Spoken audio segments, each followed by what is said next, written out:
Ada orang yang mengolok-olok menghina Rasulullah, lalu dipidana, ya, diberikan hukuman.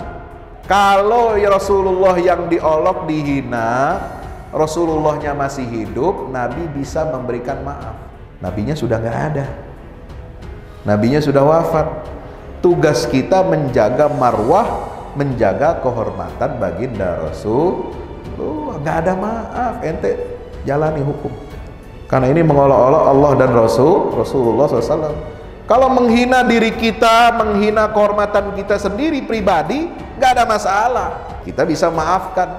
Tapi kalau dihina nilai-nilai dasar agama, simbol agama, Allah dan Rasul, Al-Quran dihina, bukan kapasitas kita untuk memaafkan orang lain. Karena itu berkaitan dengan hak Allah dan Rasulullah SAW. Qul abillahi wa ayati wa rasuli kuntum tastahzi'un. Katakanlah wahai Muhammad SAW, apakah terhadap Allah, ayat-ayatnya dan Rasulnya kalian memperolok-olok? La ta'tadiru, jangan kamu cari alasan. La ta'tadiru, jangan kamu minta maaf. Qad kafartum ba'da imanikum, sungguh kalian telah kufur setelah kalian beriman. In na'fu an ta'ifatin minkum nu'adzib ta'ifatan bi'annahum kanu mujrimin. Jika kami hendak memaafkan segolongan di antara kalian, kami pasti akan mengazab, menyiksa segolongan orang yang lain karena mereka telah berbuat kejahatan.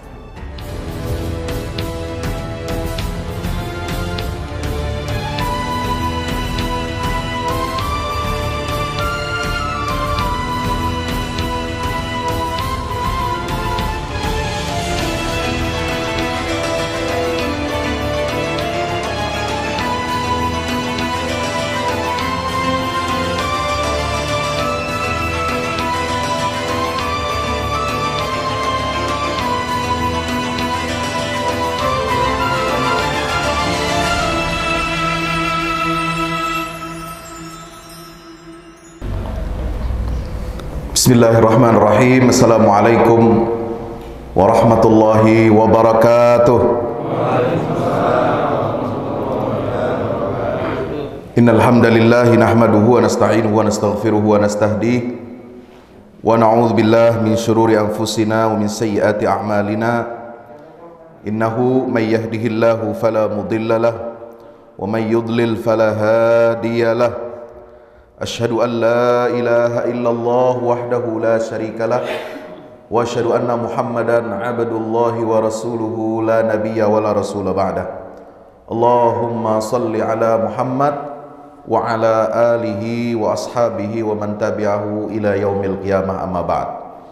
Hadirin hadirat jamaah kaum muslimin dan muslimat, terutama jamaah Masjid Nur Azizi Bukit Permata, apa ini? Permata apa ini? Bukit Permata Cimahi. Saya baru tahu di Cimahi ada Bukit Permata. Berarti orang kaya semua di sini. Permata jadi bukit, ya. Alhamdulillah, ya. Bersyukur kepada Allah dengan kita mengucapkan alhamdulillahirabbil alamin, dan mari kita sama-sama bersolawat untuk Nabi kita Muhammad SAW, para sahabat dan keluarganya. Mudah-mudahan kita senantiasa mendapatkan curahan limpahan rahmat dari Allah Subhanahu wa taala. Amin ya rabbal alamin. Pagi ini sangat luar biasa, kita berbahagia sekali dapat bersilaturahim, bertatap muka dengan hadirin hadirat jamaah sekalian. Ya, kalau Bukit Permata itu menandakan arti yang luar biasa. Kita memiliki kekayaan harta dunia, tapi alhamdulillah warga kaum muslimin dan muslimat di Bukit Permata ini setiap pagi, walaupun belum punya permata betulan, setiap pagi alhamdulillah kita punya yang lebih istimewa dan lebih hebat daripada itu, yaitu dengan kita melaksanakan sholat fajar 2 rakaat, yang kata Nabi SAW, rakaatul fajri khairun minad dunya wa ma fiha. 2 rakaat di waktu fajar itu nilainya lebih baik daripada dunia dengan seluruh isinya. Bumi ini isinya ada macam-macam. Ada emas, ada berlian, ada minyak, ada gas alam, ada batu bara, ada nikel, ada berbagai macam barang-barang yang sangat berharga, ya. Itu semua masih kalah nilainya. Setiap muslim yang melaksanakan 2 rakaat ibadah kepada Allah di waktu fajar itu mendapatkan pahala nilai yang lebih baik daripada dunia dan seisinya.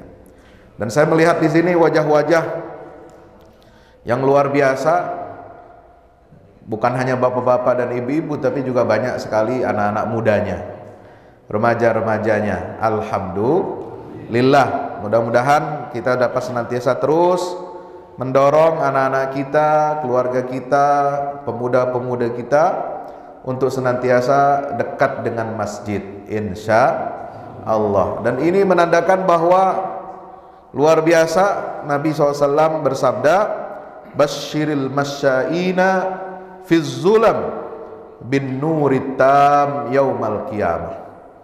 Kata Nabi, berikan kabar gembira kepada orang-orang yang berjalan di tengah kegelapan. Ya, tadi keluar rumah masih gelap. Ya, luar biasa. Kata Nabi SAW, orang yang berjalan keluar dari rumahnya di tengah kegelapan untuk menuju rumah Allah, menuju masjid, ya, maka kita diberikan kabar gembira oleh Allah mendapatkan cahaya yang sempurna di yaumil qiyamah. Amin ya rabbal. Mudah-mudahan kita semuanya menjadi ahli surga. Amin. Menjadi ahli surga. Amin. Menjadi ahli surga. Amin ya rabbal. Kalau Bapak Ibu nanti masuk surga belum ketemu saya, tolong cari saya. Insya Allah. Kalau belum dapat juga cari, pokoknya cari alamat. Cari ya, pakai GPS atau apa nanti ya. Kalau misalnya belum masuk surga, tolong dibawa, diangkut masuk ke dalam surga, insya Allah. Bapak Ibu hadirin yang dirahmati Allah, ciri karakter khas umat Nabi Muhammad ini di akhir zaman, dia adalah umat dakwah. Umat apa? Umat dakwah. Dakwah itu artinya apa? Mengajak, menyeru untuk kebaikan, untuk menyebarkan benih-benih dan nilai-nilai kebajikan. Maka ciri karakter khas umatnya Rasulullah SAW ini tidak bisa lepas dari kehidupan kita sehari-hari, baik secara individual, secara komunal, maupun dalam kehidupan kita secara luas, dalam kehidupan berbangsa dan bernegara. Dimanapun umat Islam itu berada, dia selalu melekat dalam dirinya sebagai ummatud dakwah. Bahkan yang bukan muslim sendiri itu merupakan objek dakwah. Dia menjadi umat dakwah juga. Artinya apa? Umat yang wajib didakwahi oleh umatnya baginda Rasulullah SAW. Karena Allah ini begitu sayang kepada kita, umat manusia tidak dibiarkan tersesat. Maka di dalam banyak ayat Al-Quran Allah mengatakan dengan tegas, wa im min ummatin illa khala fiha nadhir. Pada setiap-tiap umat itu pasti Allah telah utus, kirim seorang yang memberikan peringatan. Walikulli qaumin had, bagi setiap kaum, setiap umat, setiap bangsa juga Allah telah kirim utusan untuk membawa petunjuk, yaitu hidayah, petunjuk ke jalan yang benar, jalan yang lurus, yang telah diwahyukan ya dari Allah Subhanahu wa taala. Untuk apa? Wahyu diturunkan oleh Allah, risalah diturunkan kepada para nabi dan rasul. Nabi dan rasul diutus oleh Allah untuk umat manusia ini, ya, untuk kebahagiaan kita, untuk menyelamatkan kita semua. Karena manusia setelah diciptakan oleh Allah, ya, tidak dibiarkan begitu saja berkeliaran di muka bumi, kemudian dia hidup, ya, dibiarkan begitu saja tanpa panduan, tanpa pedoman, dan tanpa petunjuk. Allah itu sangat Rahman dan Rahim kepada kita semua, ya. Maka dia tidak meninggalkan manusia setelah diciptakan dibiarkan begitu saja, enggak. Dikasih petunjuk bagaimana caranya mengelola, menjalani kehidupan di atas muka bumi ini, itu agar sesuai dengan pedoman, tatanan, aturan yang diwahyukan oleh Allah Subhanahu wa ta'ala.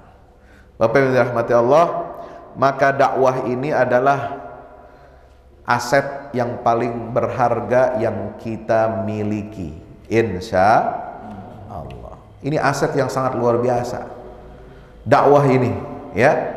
Maka setiap umat Rasulullah SAW yang berdakwah, melanjutkan misi kerasulan, karena Nabi dan Rasul sudah tidak ada lagi. Setelah Rasulullah wafat, Nabi akhir zaman wafat, Nabi SAW mengatakan, la nabiyya ba'di, tidak ada Nabi, tidak ada Rasul lagi setelah aku, ya. Bukan yang ini. Tidak ada lagi Rasul setelah aku, kata Nabi SAW. Tidak ada lagi Nabi dan Rasul setelah aku wafat, ya. Maka yang melanjutkan tugas dan fungsi kerasulan untuk membimbing umat manusia ini ke jalan yang benar, ke jalan yang diridhoi oleh Allah Subhanahu wa taala, itu siapa? Yaitu para ulama, para pendakwah. Wal takum minkum ummatun yad'una ilal khair wa ya'muruna bil ma'rufi wa yanhauna 'anil munkar. Hendaklah di antara kalian itu ada umat, ada segolongan umat yang mengajak kepada kebaikan. Mereka beramar ma'ruf dan nahi mungkar. Kuntum khaira ummatin ukhrijat linnas. Kalian semua adalah umat terbaik yang dikeluarkan oleh Allah. Dari Allah, kalian ini berasal dari Allah, diutus oleh Allah menjadi umat yang membawa dan melanjutkan fungsi para nabi dan rasul. Ta'muruna bil ma'ruf wa tanhauna 'anil munkar wa tu'minuna billah. Kamu mengajak orang kepada kebaikan, kamu mencegah manusia dari kejahatan, dari kerusakan, dari kemungkaran, dan kamu isi hidup ini dengan iman kepada Allah Subhanahu wa ta'ala. Nah, inilah umat dakwah. Bagaimana tantangan dakwah? Nah, tentu dakwah ini ngajak orang kepada yang baik, mencegah orang dari yang mungkar, itu nggak gampang, ya. Ngajak orang ke masjid aja kan nggak gampang, Bapak, ya. Ngajak orang untuk ibadah, ngajak orang untuk ke majelis ilmu, itu nggak mudah. Apalagi mencegah dari perbuatan yang mungkar. Ya, karena ada kecenderungan manusia ini suka hal-hal yang apa? Yang menyenangkan, yang bikin cepat kaya, yang bikin nafsu syahwat kita terpenuhi. Ada syahwat perut. Nah, ini syahwat perut. Ada syahwat kemaluan. Ya, ini manusia ini kenapa banyak yang cenderung untuk apa? Mencuri, berzina, ya, kemudian melakukan penyimpangan seksual. Itu semua karena di dalam diri manusia ini ada syahwat. Kalau syahwat ini tidak dikendalikan dengan nilai-nilai agama, dengan patokan-patokan norma-norma agama, ada perintah Allah, ada larangan Allah, maka manusia ini akan rusak, hancur, dan binasa. Maka disinilah fungsi para dai, mengajak orang untuk berbuat baik, yang ma'ruf, mencegah orang dari perbuatan yang mungkar, ya. Maka kalau mengajak orang pada kebaikan, mencegah dari kemungkaran, nah ini banyak yang tidak suka. Coba kita lihat bagaimana pengalaman para nabi dan rasul sebelum ini. Ya, di dalam surah Al-Mu'minun ayat 44 Allah Subhanahu wa taala berfirman, "Tsumma arsalna rusulana tatra. Kullama jaa ummatan rasuluha kadzabuh fatba'na ba'dahum ba'dha waja'alnahum ahadits fabu'dan liqaumin la yu'minun." Kami, kata Allah, telah mengutus rasul-rasul itu berurut-urut. Ya, rasul diutus, kemudian sekian tahun hidup, sekian ratus tahun. Kalau dulu nabi-nabi rasul zaman dulu itu hidupnya panjang usianya. Ya, setelah mereka wafat, Allah kirim lagi, Allah utus lagi rasul yang lain. Jadi rusulana tatra itu nggak berhenti. Setiap zaman, setiap masa, setiap kaum kami utus para rasul itu secara berturut-turut. Kullama jaa ummatan rasuluha kadzabuh. Ya ini. Setiap kali seorang rasul itu datang mendakwahi umatnya, apa yang dilakukan? Apa respon umatnya itu? Kadzabuhu. Mereka mendustakannya. Ya, karena maunya manusia ini gak diatur. Maunya manusia ini bebas. Ya, makanya liberal itu artinya apa? Bebas. Liberté, libre dari bahasa Yunani, liberté bahasa Prancis. Ya, itu nggak mau manusia ini diatur oleh aturan selain dari dirinya sendiri, nggak mau diatur oleh aturan Allah. Ya, karena dorongan, karena bisikan iblis dan setan mengatakan, manusia, kalau kamu diatur sama aturan-aturan Tuhan di dunia ini, maka hidup kamu bakal susah. Nggak bisa bebas, ya, nggak bisa cepat kaya, nggak bisa cepat ini, nggak bisa cepat itu, ya. Maka manusia kebanyakan itu apa? Nggak mau diatur oleh hukum Allah. Nah, ini datang para rasul ini untuk apa? Amar ma'ruf nahi mungkar. Makanya mereka ini umatnya itu apa? Mendustakan rasul itu. Nah, tapi Allah Subhanahu wa taala mengatakan bagaimana? Fa'atba'na ba'dahum ba'dha. Maka kami iringkan kebinasaan sebagian mereka dengan sebagian yang lain. Ya, dihancurkan. Mereka yang mendustakan para nabi dan rasul dihancurkan. Satu kaum binasa, nanti datang rasul didustakan lagi, dibinasakan lagi, terus seperti itu. Sehingga Allah menyatakan waja'alnahum ahadits, kami jadikan mereka kaum-kaum pendusta itu menjadi bahan perbincangan. Nah, siapa di antara kita?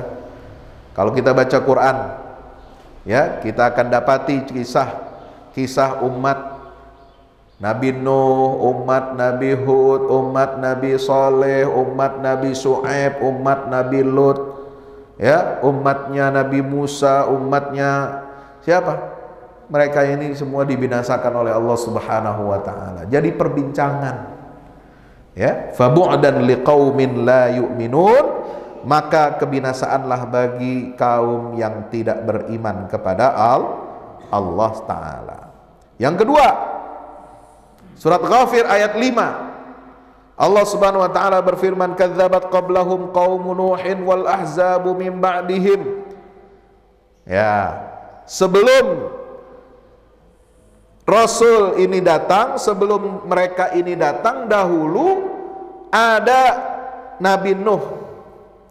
Kaumnya itu mendustakan risalahnya Nabi Nuh alaihissalam. Wal ahzabu min ba'dihim, dan golongan-golongan yang bersekutu setelah mereka juga mendustakan para nabi dan rasul. Wa hammat kullu ummatin bi rasulihim liya'khudhuh.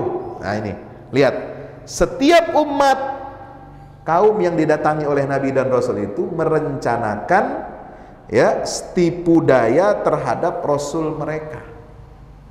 Hammat kullu ummatin bi rasulihim liya'khudhuhu. Apa tipu daya mereka terhadap rasul yang diutus kepada mereka? Mereka hendak membunuhnya. Jadi ini kebencian terhadap dakwah dan risalah itu sudah dari dulu, dari zaman baheula, ya.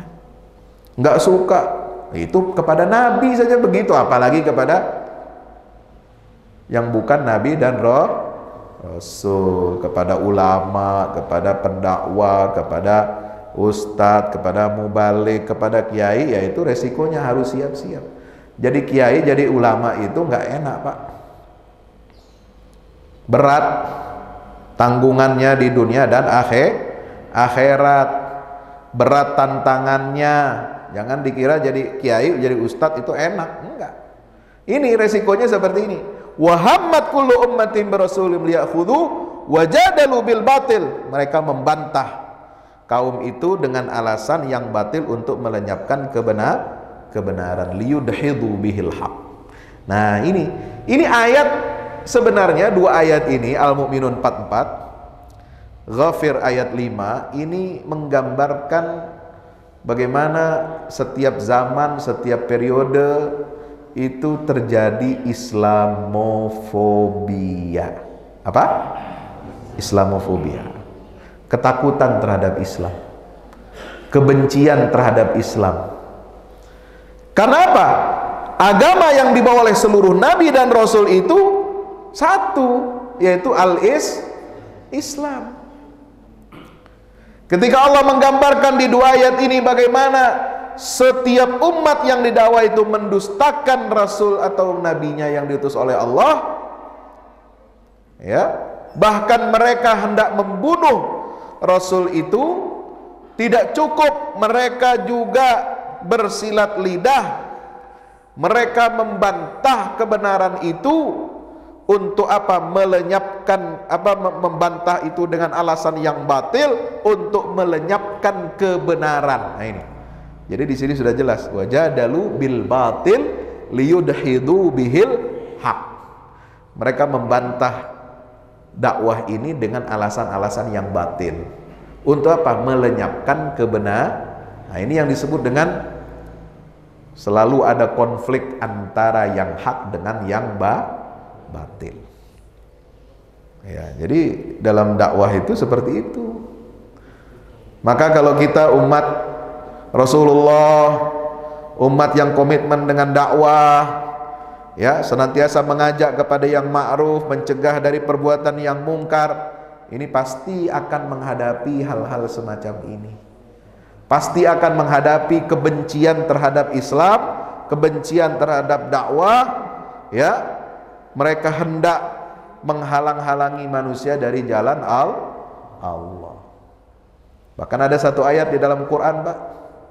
Innal ladzina kafaru yunfiquna amwalahum liyasuddu an sabilillah. Orang-orang kafir itu bukan hanya menolak dakwah. Kalau cuma menolak, nggak mau diajak, nggak mau dilarang, terus diem aja, itu mah rada santainya, rada santai, ya. Tapi penolakannya itu, ya, ini sudah di luar sudah lebih daripada itu.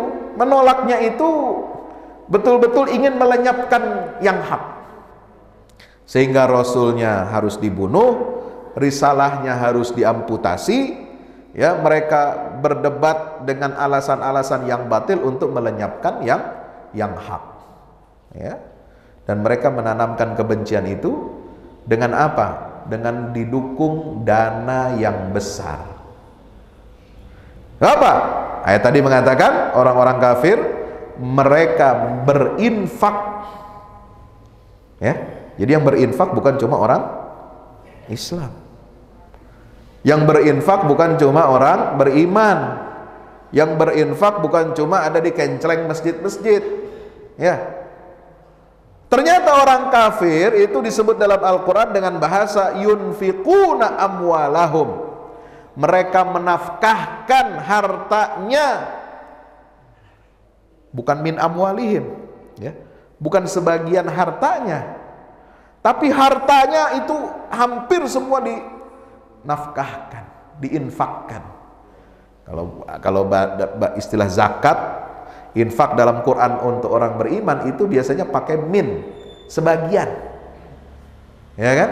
Mimma rozaknahum yunfikun. Sebagian dari rezeki yang kami berikan mereka nafkahi, mereka infakkan. Khudh min amwalihim shadaqatan. Ambillah dari sebagian harta mereka itu zakat diambil. Tapi orang kafir, lihat bahasa Al-Quran redaksinya, yunfiquna amwalahum.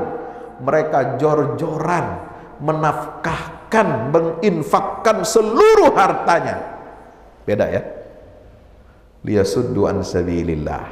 Untuk apa? Mereka menghalang-halangi manusia dari jalan Allah.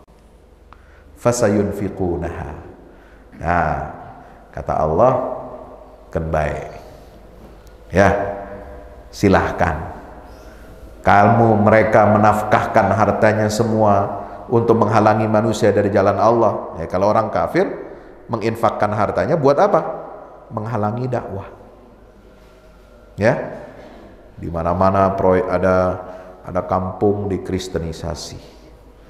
Ada penduduk kampung dimurtadkan, ya kan? Ada ini dibangun tempat maksiat, tempat ini, tempat itu, prostitusi, lokalisasi, perjudian dan sebagainya. Menginfakkan hartanya untuk menghalangi manusia dari jalan Allah. Tapi kata Allah apa? Ditantang sama Allah. Fasayunfiqunaha, biarkan. Mereka pasti akan melakukan itu, menginfakkan hartanya. Tsumma takunu alaihim hasrah, tapi itu akan menghasilkan penyesalan buat mereka.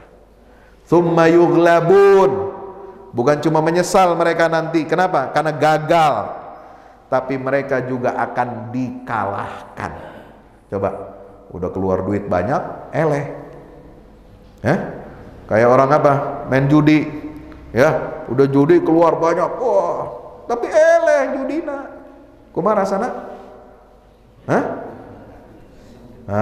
Nyesek ya, sakit hati. Tsumma alladziina kafaru ila tsumma yughlabun walladziina kafaru ila jahannam yusyarun. Bukan hanya itu kalah di dunia, nanti di akhirat mereka akan digiring semuanya masuk ke dalam neraka jahanam. Bapak Ibu yang rahmati Allah Subhanahu wa taala. Maka Islamofobia ini bukan istilah yang baru buat kita. Al-Quran sudah menggambarkan bagaimana upaya-upaya orang ini untuk memadamkan cahaya Allah. Yuriduna liyutfi'u nurallahi biafwahihim wallahu mutimmu nurihi walau karihal kafirun. Mereka hendak memadamkan cahaya Allah dengan mulut mereka, dengan media-media mereka, ya, dengan semua sumber daya yang mereka miliki, dengan corong-corongnya, biafwahihim. Gak bisa langsung tampil dengan mulutnya sendiri, dia pinjam mulut orang, dia sewa mulut orang. Nah, itu kerjanya apa?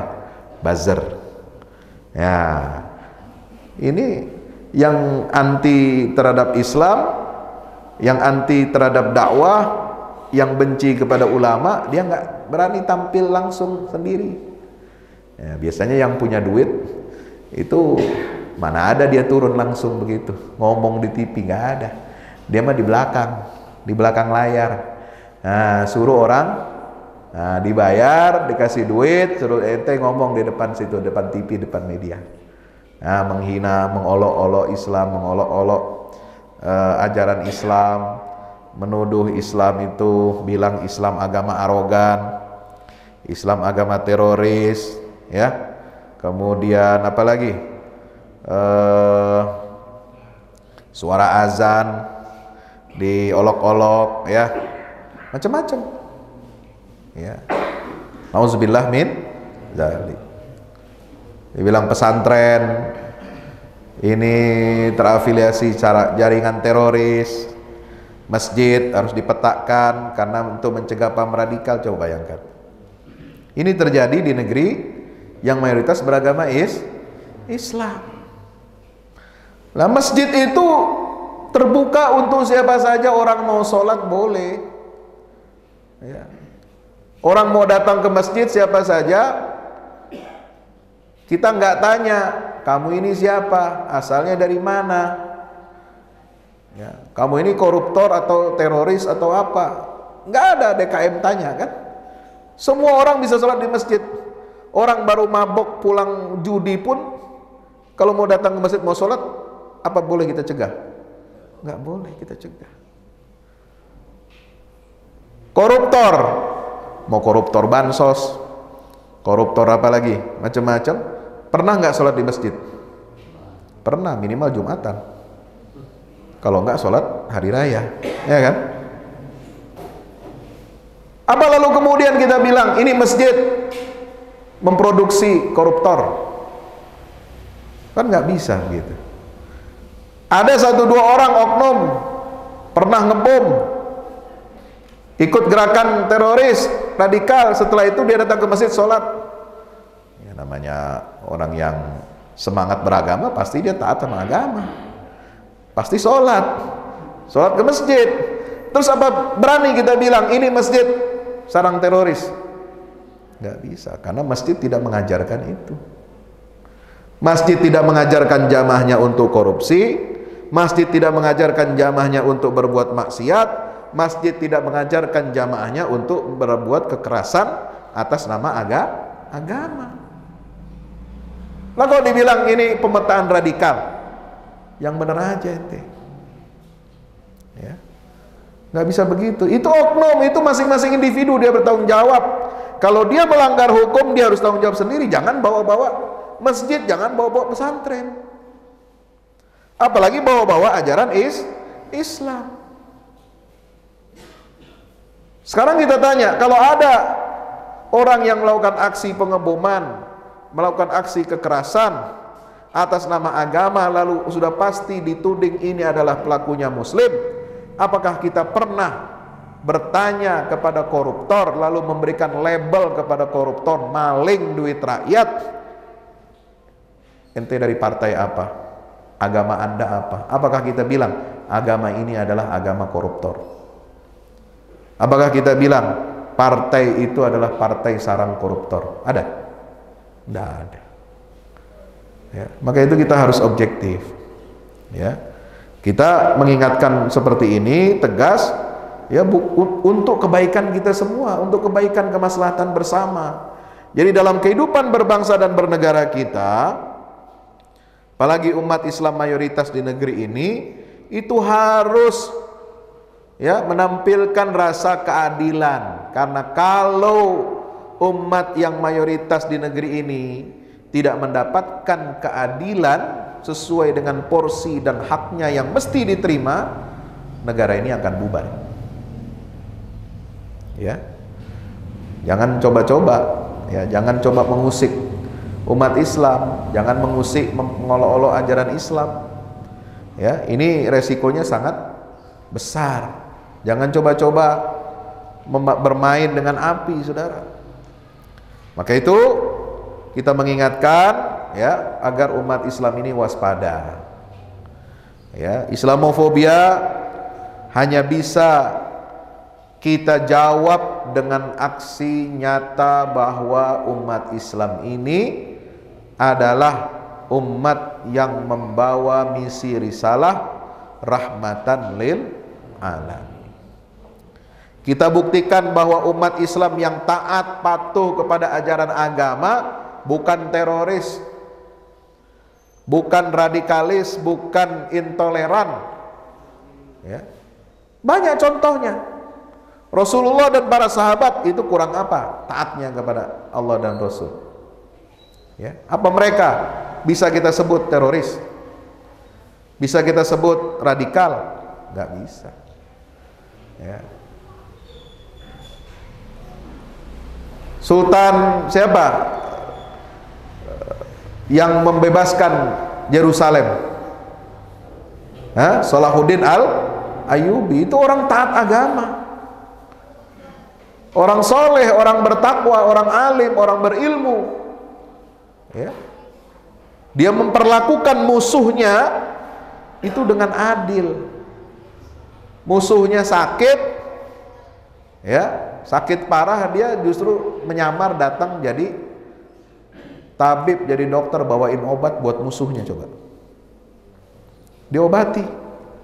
Ya, itu terkenal kisahnya. Itu Raja Richard the Lionheart dari Inggris yang mimpin pasukan tentara salib yang hendak merebut kembali Baitul Maqdis setelah ditaklukkan oleh kaum muslim. Ya. Bapak Ibu yang dirahmati Allah Subhanahu wa taala, orang Islam ini punya contoh panutan Rasulullah. Kalau kita betul-betul meneladani uswahnya baginda Rasulullah SAW, tidak mungkin umat Islam itu jadi teroris, jadi radikal, jadi macam-macam, atau tidak toleran kepada umat agama lain. Tidak mungkin. Karena ajaran toleransi, menghargai nilai-nilai kemanusiaan, bertetangga baik dengan non-muslim, bahkan kita melindungi nyawa, harta, dan darah mereka, itu adalah kewajiban umat Islam berdasarkan perintah daripada Rasulullah. Ya. Kata Nabi, tidak bisa umatku masuk surga kalau ada orang Islam menzalimi ahlu dhimmah. Cium bau surganya aja nggak bisa. Kurang apa ajaran Islam? Mengajarkan kita untuk berbuat baik kepada non-muslim, adil, berbuat baik. Makanya Allah mengatakan dalam surat Al-Mumtahanah, la yanhaakumullahu 'anil ladzina lam yuqatilukum fid dini wa lam yukhrijukum min diyarikum an tabarruhum wa tuqsitu ilaihim. Ini prinsip. Ya, tidak melarang, Allah tidak melarang kamu untuk berbuat adil dan berbuat baik kepada non-muslim yang tidak memusuhi dan memerangi kamu dalam agama dan tidak mengusir kamu dari mana? Dari tanah air kamu. Ya. Nah, kalau memerangi kita karena alasan agama atau mengusir kita dari tanah air kita, kita mau diusir, ditendang dari negeri ke tempat tanah air kita, nah itu namanya sudah ada permusuhan, agresi.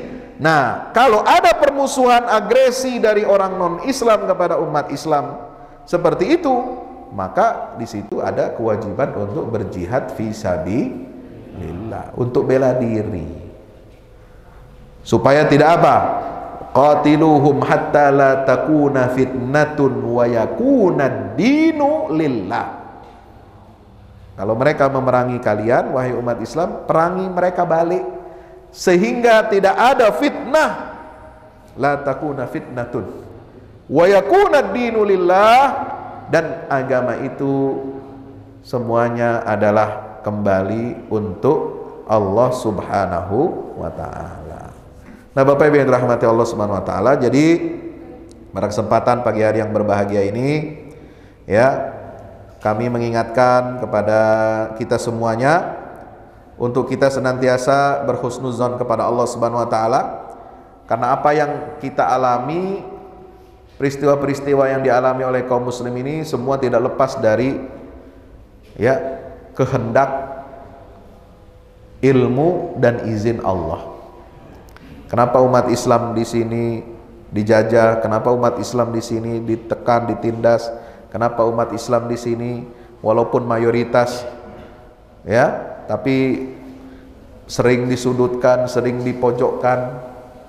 Ya, itu semua atas izin Allah. Buat apa? Untuk menguji kita. Ya, untuk menguji keimanan kita. Insya Allah. Dalam surat Al-Ankabut Allah Ta'ala berfirman, ahasiban nasu ayyutraku ayyaqulu amanna wa hum la yuftanun wa laqad fatanna alladhina min qablihim fala ya'lamanna Allahu alladhina sadaqu wa la ya'lamanna al-kadhibin.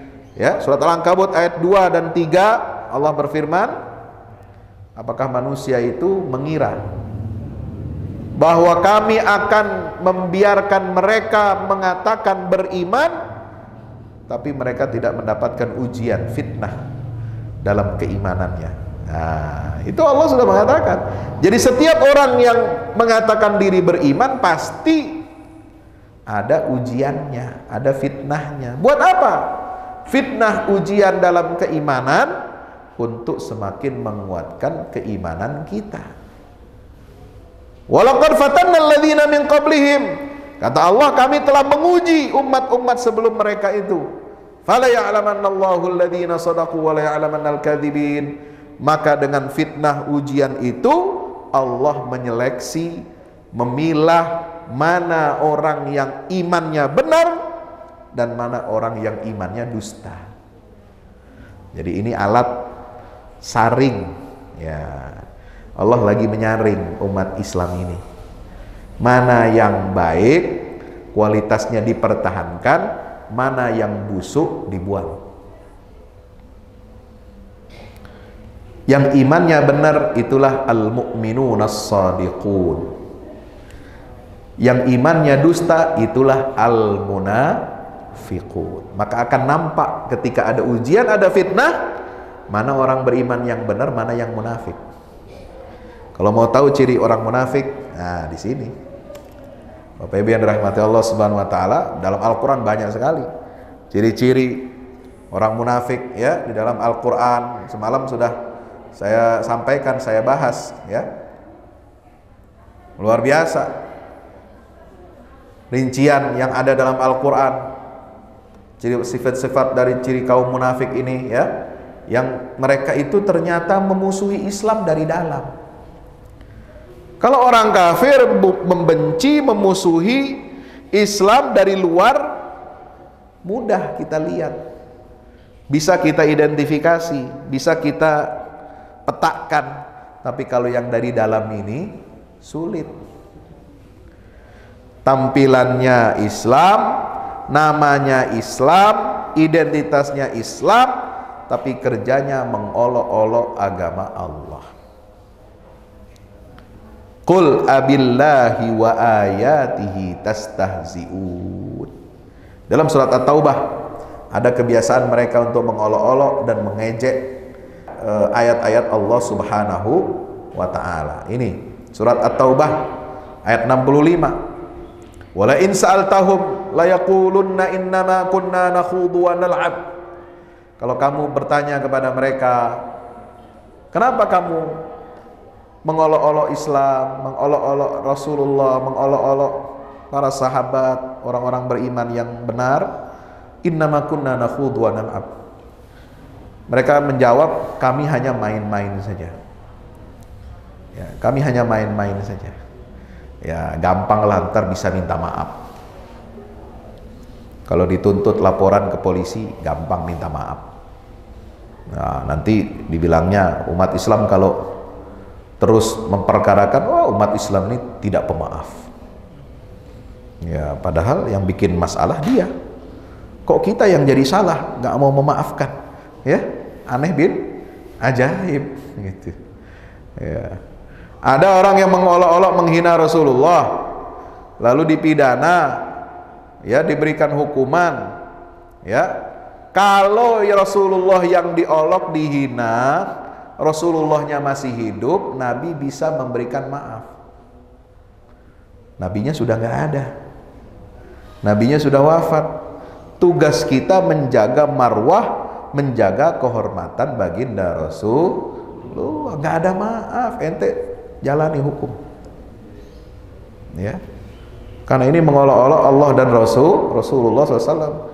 Kalau menghina diri kita, menghina kehormatan kita sendiri pribadi, nggak ada masalah, ya, kita bisa maafkan. Tapi kalau dihina nilai-nilai dasar agama, simbol agama, Allah dan Rasul, Al-Quran dihina, bukan kapasitas kita untuk memaafkan orang lain. Karena itu berkaitan dengan hak Allah dan Rasulullah SAW. Ya. Qul abillahi wa ayati wa rasuli kuntum tastahzi'un. Katakanlah wahai Muhammad SAW, apakah terhadap Allah, ayat-ayatnya dan Rasulnya kalian memperolok-olok? La ta'tadiru, jangan kamu cari alasan. La ta'tadiru, jangan kamu minta maaf. Qad kafartum ba'da imanikum, sungguh kalian telah kufur setelah kalian beriman. In na'fu an ta'ifatin minkum nu'adzib ta'ifatan bi annahum kanu mujrimin.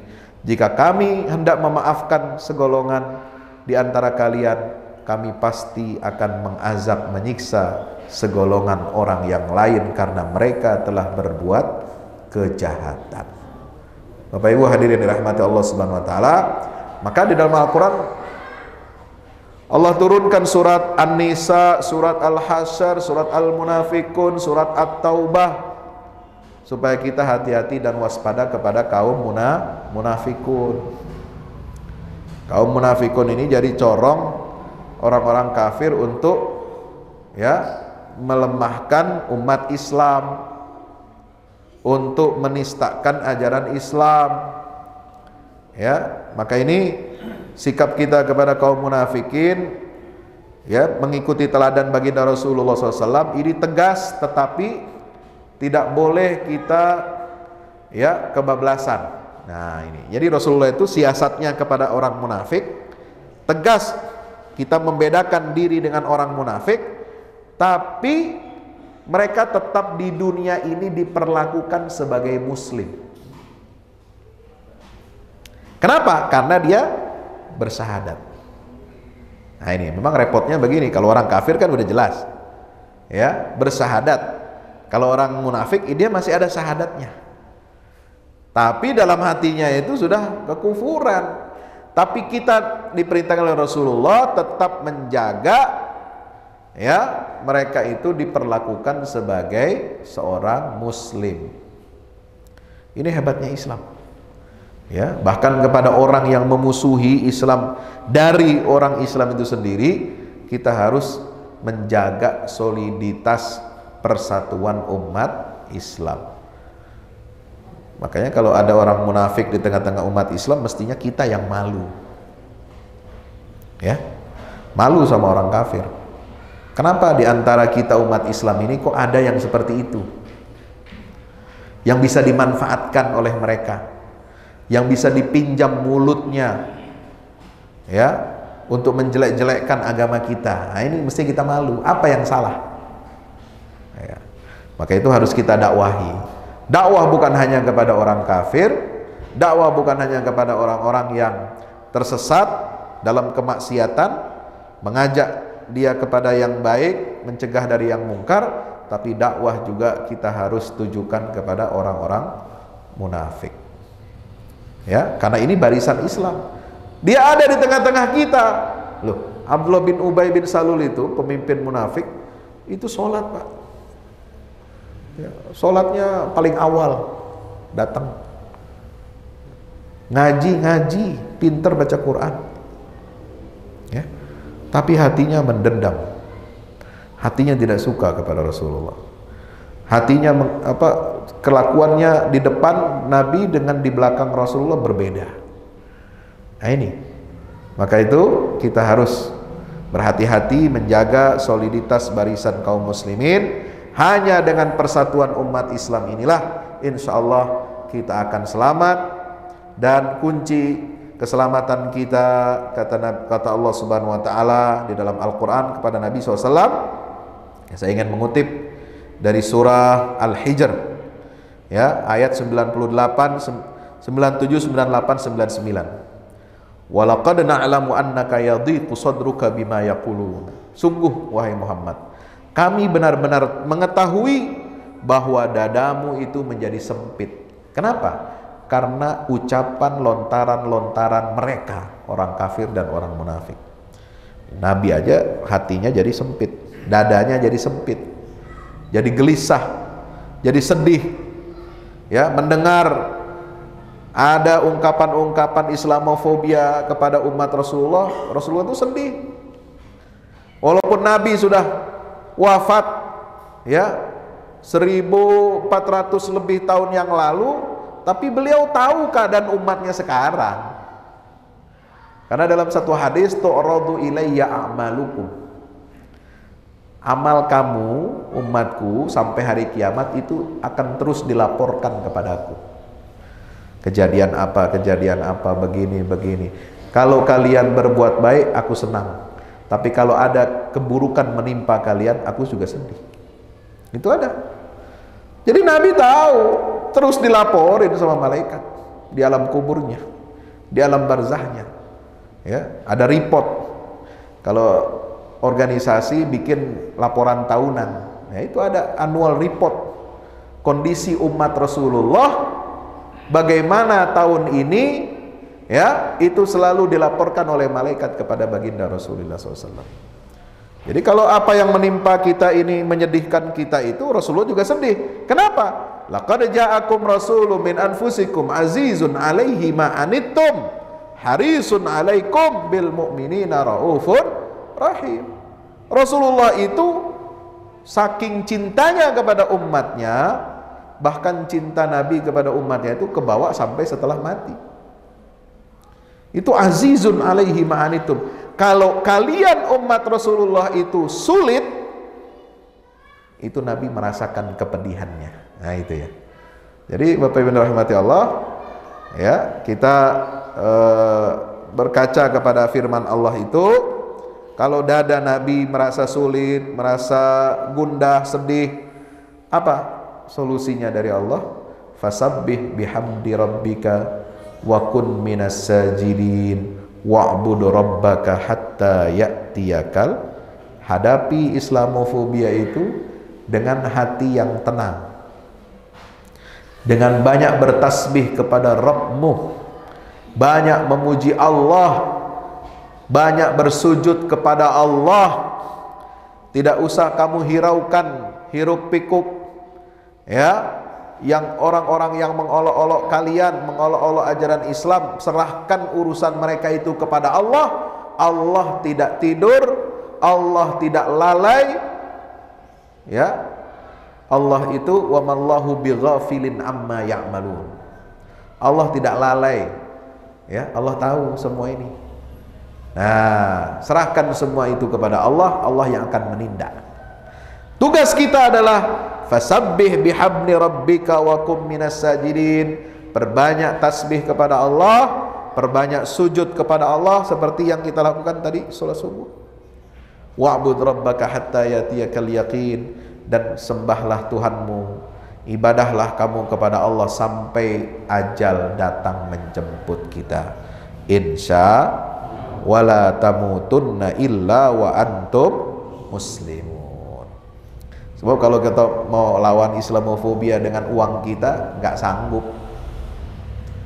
Ya, mau melawan uangnya Yahudi, mau melawan uangnya Nasrani, mau melawan uangnya Cina, itu nggak sanggup kita ngumpulin duitnya, kelamaan.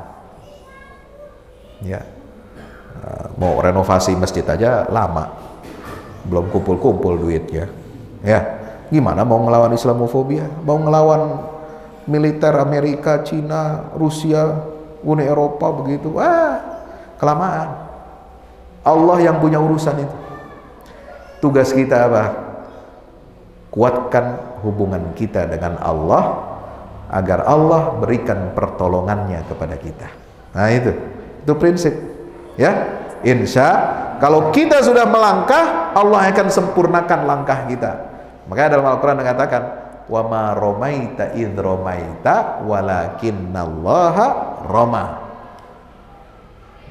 Ketika kamu melemparkan panah, melemparkan tombak, melemparkan, usaha saja. Kita mampunya apa? Mampunya infak sekian-sekian, ayo infak, kasih makan gratis, ayo itu saja lakukan. Infak kita untuk apa? Untuk kebaikan umat Islam, ya, kasih beras gratis untuk fakir miskin, untuk apa? Ayo itu yang bisa kita lakukan. Lemparan kamu itu, kata Allah, bukan kamu yang melempar, tapi sungguhnya Allah yang melempar. Allah yang menyempurnakan ikhtiar kita. Kita punya sumber daya sedikit, tapi Allah yang maha kaya, kan begitu, ya kan? Allah yang bisa menghancurkan Fir'aun, Allah yang bisa menghancurkan Haman, Allah yang bisa menghancurkan Namrud, Allah yang menghancurkan dulu para tiran raja-raja yang zalim, yang kekuatannya lebih dahsyat daripada kekuatan raja-raja, negara-negara adidaya zaman sekarang, maka dia pasti lebih mampu untuk menghancurkan makar-makar orang-orang kafir dan munafikin, insya Allah. Demikian aku qouli hadza, astaghfirullah li wa lakum. Wassalamualaikum warahmatullahi wabarakatuh.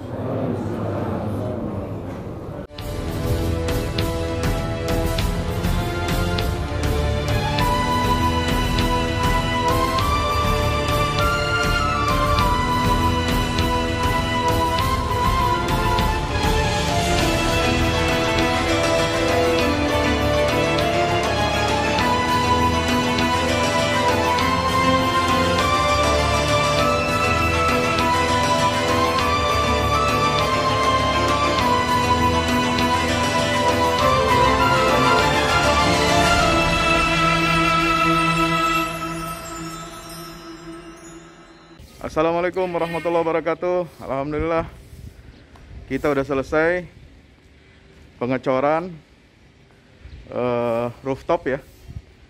Itu apa? Tangga buat ke bawah. Yang ini di atas buat toren 2 biji. Ini semua udah dikeliling tembok.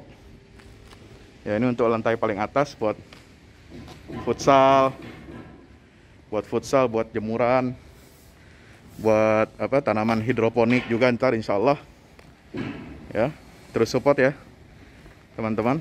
Alhamdulillah terus selesai pengecorannya semuanya ya. Ini progres kita terbaru, dan jadi buat olahraga, buat utilities ya, multiguna. Nah, kita turun sini semua. Ini lantai 3. Ini untuk asrama ya, untuk kamar-kamar, dan nah di situ musola. Nanti di situ musola ya. Ini kamar-kamar dan musola buat santri-santri tahfiz kita insya Allah.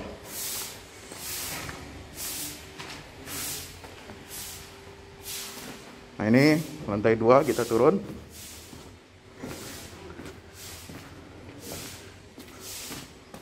Ini untuk kelas-kelas ya. Kelas-kelas tahfidz, kelas-kelas tadabbur. Insya Allah mau udah jadi. Alhamdulillah dengan dukungan antum semua. Nah, tinggal ke bawah di sini buat aula. Aula semua di sini ya. Mohon doanya terus, mudah-mudahan berkah, mudah-mudahan cepat jadi finishing. Kira-kira finishingnya ini butuh 1,5 M lagi ya, mudah-mudahan. Al-Fatihah. Al-Fahmu Institute mempersembahkan serangkaian buku karya Ustadz Fahmi Salim LCMA, buku pesan-pesan tauhid untuk negeri di masa pandemi, buku mutiara ilmu-ilmu Al-Quran. Ada diskon 20% untuk buku tafsir sesat 58 esai kritis wacana Islam di Indonesia dan buku kritik terhadap studi Al-Quran kaum liberal. Anda dapat memesannya melalui layanan WhatsApp di nomor 08777 0637192 dengan format pemesanan ketik nama, alamat lengkap, nomor handphone, dan jumlah buku yang diorder. Ongkos kirim di luar harga buku dan menyesuaikan wilayah dengan paket standar. Lampirkan juga bukti transfer Anda ke rekening BNI Syariah di 0631 748573. Tunggu apa lagi? Pesan sekarang.